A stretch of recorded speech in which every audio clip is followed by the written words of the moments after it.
اور रबीउल अव्वल के बारे में लोग अक्सर एक सवाल पूछते हैं कि ईद मिलादुन नबी मनाना, उसमें जश्न करना, नबी सल्लल्लाहु अलैहि वसल्लम की आमद पे खुशी मनाना, ये इस्लाम में कैसा है।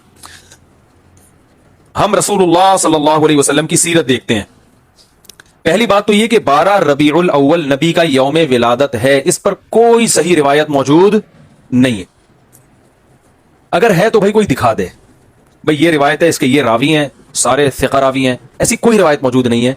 और उसकी वजह यही है कि अल्लाह ताला ने अपने नबी की विलादत के दिन को उम्मत से छुपा लिया है ताकि उसमें खुराफात, क्योंकि पिछली उम्मतों ने किया ना अपने अंबिया की विलादतों के दिन के साथ। लेकिन अगर फर्ज कर लें, लोग बहस करते हैं नहीं जी फलां ने लिखा है तो फलां ने लिखा है, चलो मान लिया कि 12 रबीउल अव्वल नबी का यौम विलादत है, तो हमें रसूलुल्लाह सल्लल्लाहु अलैहि वसल्लम की सीरत में यौम विलादत पे क्या करना मिलता है। अहादीस सहीहा से सही हदीस है कि नबी सल्लल्लाहु अलैहि वसल्लम पीर के दिन का रोजा रखते थे। सहाबा ने पूछा क्यों, आपने फरमाया ये मेरा यौम विलादत, पीर को आप पैदा हुए।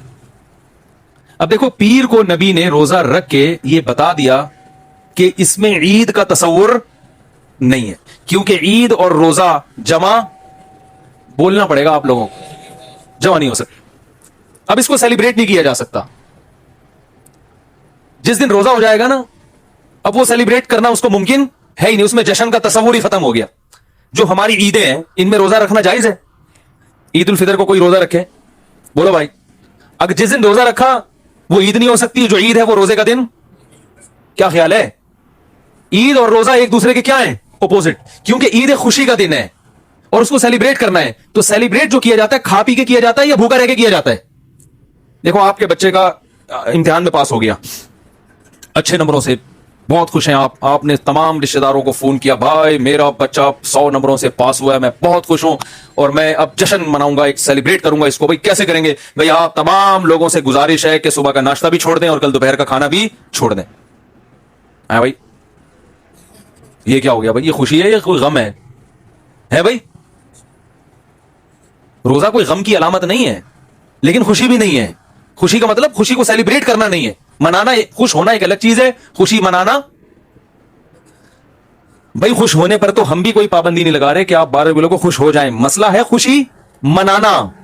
मनाने का सिर्फ ईद को खुश होने पर कभी भी नहीं मनाई जाएगी, सिर्फ ईद के दिन या कोई खुश यानी या कोई खाना खिला के। तो आपके बच्चा 100 नंबरों से पास हुआ, आपने कहा कि हम खुशी मनाएंगे। भाई कैसे मनाएंगे? आप भी खाना छोड़ दें और हम भी खाना ले। भाई वो कहेंगे भाई पहले हम इस तरह तो होगा कि आज हम ज्यादा खाएंगे, इस तरह तो मनाई जाती है। तो ये बात समझ में आ गई। दूसरी बात, दूसरी दलील, जुमे का दिन भी छोटी ईद है ना, इसको भी ईद कहा गया है रिवायतों में। और ईद के बहुत सारे अहकाम जुमे के दिन भी लागू होते हैं। गुसल करके नहा धो के मस्जिद में इज्तिमा होता है, ईद के दिन भी गुसल करके नहा धो के इज्तिमा होता है। नबी जुम्मे के दिन भी अच्छे कपड़े पहनते थे, हम ईद के दिन भी बोलते क्यों नहीं अच्छे कपड़े पहनते हैं, जुम्मे के दिन भी खुशबू लगा के नहा धो के, ईद के दिन भी ऐसे ही। और हदीस में जुम्मे के दिन को भी रोजे के साथ खास करने से मना किया गया है। ला तख्तस्सु लैलतल जुमुअती बिसलातिन वला यौमल जुमुअती बिसौमिन। हदीस में आता है जुम्मे की जो रात है उसको इबादत के साथ खास मत करो और जुम्मे के दिन को रोजे के साथ खास मत। जुम्मे को रोजा रखना कोई इजाफी फजीलत नहीं है। वैसे जायज है रोजा रखना कि आपकी छुट्टी जुम्मे को होती है इसलिए रख लिया, तो एक अलग बात है, लेकिन इसको खास फजीलत दे के रखना तो ये मुकम्मल ईद तो नहीं है। इसमें ईद का लुक बहरहाल बोलो भाई है। खुतबा भी है, जैसे ईदैन में खुतबा भी होता है, 2 रकतें हैं, ईदैन में भी 2 रकत, तो लुक है इसमें। अब जरा टेक्निकल पॉइंट को समझिएगा आप लोग। यहूदी सबसे पुरानी कौम है, उनके लिए जो मुकद्दस दिन था वो कौन सा था? हफ्ता, और वही उनकी छोटी ईद था। सब समझ रहे हैं ना, उसी में वो इज्तिमा करते थे। ईसाई उसके बाद आए, उनके लिए कौन सा हुआ? इतवार को, जो हफ्ते के बाद है। मुसलमान उनके भी बाद आए, तो हमारे लिए कौन सा होना चाहिए था? पीर। और ये यौम विलादत भी था, तो इसको तो ज्यादा फजीलत होनी चाहिए थी ना भाई, अकली लिहाज से भी और जो हिकमत है उसके लिहाज से भी। अकली लिहाज से इसलिए कि वो पहले थे तो हफ्ता, फिर उसके बाद इतवार, तो अब हमारे लिए पीर। और इसलिए भी कि नबी का यौम विलादत है, तो ये बतरीक़े औला पीर के दिन को फजीलत मिलनी चाहिए थी, क्योंकि वो नबी का यौम विलादत है। लेकिन चूंकि उसमें ईद का कॉन्सेप्ट है ना, इसलिए पीर का नहीं हुआ, बल्कि रिवर्स करके कहां ले गए? जुमे की तरफ।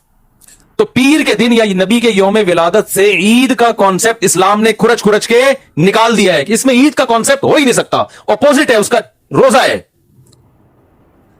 بات آ رہی ہے سمجھ میں؟ تو اس لیے 12 ربیع الاول اگر نبی کا یوم ولادت ہے بھی تو بہت کچھ بھی اگر کرنا ہے تو روزہ رکھنا، ہم تو اس کے بھی قائل نہیں ہیں روزے رکھنے کے، کیونکہ نبی نے پیر کا رکھا ہے، 12 ربیع الاول کا نہیں رکھا. لیکن اگر آپ کو کھینچ تان کے کچھ نہ کچھ ثابت کرنا ہی ہے تو آپ اس دن کو روزے کا تو قرار دے سکتے ہیں. آپ اس دن کو سیلیبریٹ کرنا یا عید قرار دینا آپ کے لیے ممکن، قرآن و سنت نبی کی تعلیمات کے مطابق عید کا دن قرار دینا ممکن نہیں ہے، آپ ممکن نہیں ہے. دوسری بات، ابھی بات مکمل نہیں ہوئی ہے، ایک پوائنٹ اور رہ گیا. اسلام میں عیدیں صبح کے وقت ہوتی ہیں، رات کو عیدیں غیر مسلموں کی ہوتی ہیں. کرسمس زیادہ جوش و خروش سے کم منایا جاتا ہے رات کو، کیونکہ اس میں ڈھول ڈھمکے ہوتے ہیں، لائٹنگ ہوتی ہے. لائٹنگ رات کو جچتی ہے، دن میں لائٹنگ بولو بھائی نہیں. جبکہ اسلام کے جو تہوار ہیں وہ کب ہوتے ہیں؟ صبح کے وقت. صبح آپ اشراق کے وقت آؤ گے، نماز پڑھو گے، سوئیاں کھاؤ گے، گلے ملو گے، پتلی گلی سے نکل لو. عید الاضحیٰ میں بھی صبح آؤ گے، نماز پڑھو گے، قربانی کرو گے، گوشت کھاؤ گے، ٹھیک ہے نا. یہ سب کام تبھی فقہا نے لکھا ہے کہ مغرب کی نماز کے بعد جانور کو قربان کرنا مکروہ ہے، جائز ہے مگر مکروہ، کیونکہ شاعر اسلام میں سے دن میں ہوگا. یہ رات کو شریعت نے اس لیے نہیں رکھا کہ رات کا وقت نا گناہوں کی طرف لے جاتا ہے. جب خوشی منائی جاتی ہے تو رات کو انسان ٹریک سے ہٹنے کا خطرہ زیادہ ہوتا ہے. جبکہ 12 ربیع الاول کو جو عید منائی جاتی ہے وہ دن میں زیادہ منائی جاتی ہے، رات کو. ساری لائٹنگ رات کو ہوتی ہے، ساری جو نعت اور میوزک کے ساتھ وہ سب کب ہو رہا ہے؟ رات کو. یہ خود اسلام کے مزاج کے خلاف ہے. تو پتہ ہی چلتا ہے بھائی، بہت معذرت کے ساتھ، کسی پہ طنز مقصد نہیں ہے. دیکھو اللہ اس کے رسول صلی اللہ علیہ وسلم کو فالو کرنا یہ عشق نبی ہے اصل. یاد رکھو، محبت میں جذبات پہ کنٹرول کرنا یہ زیادہ مشکل کام ہے، اور جذبات سے ہٹ کے جذبات سے مغلوب ہو جانا یہ آسان بہت ہے، لیکن یہ حقیقی محبت کی علامت نہیں ہے. جب محبت ہو نا کسی کو تو اپنے جذبات کو حدود کے اندر رکھے انسان محبت کا اظہار کرے. اپنے جذبات کو غالب کر لینا نبی کا عشق ہر مسلمان کو ہے. ہر ایک کا دل چاہتا ہے یہ کرے یوں کرے نبی کی یاد میں، لیکن آپ اپنے اس جذبات پہ کنٹرول کریں. بولے بھائی رسول اللہ صلی اللہ علیہ وسلم کی جو اطاعت ہے وہ پہلے ہے، اپنے جذبات بعد میں.